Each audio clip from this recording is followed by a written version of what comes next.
Hindi lahat ng viral may saysay. Panoorin mo to hanggang dulo bago ka ma-offend.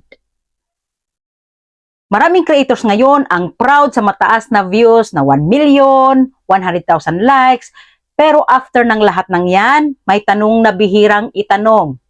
Ano ang naiwang epekto ng content mo? Kasi may malaking pagkakaiba ang napansin at naalala.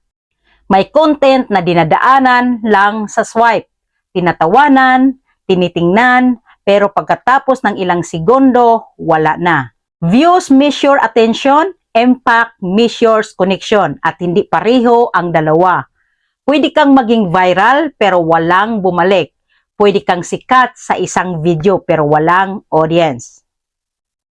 Ang goal ng content ay hindi lang panoorin, kundi may mararamdaman, maiisip o matutunan ang tao. Bago ka mag-post, itanong mo, may babaguhin ba ito sa isip nila? May ma-realize ba sila? May dahilan ba para i-save o i-share? Kung oo, may impact.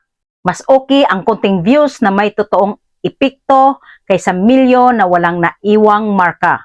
Kung mas pipiliin mo ang impact kaysa clout, comment impact para maalala mo kung bakit ka nagsimula.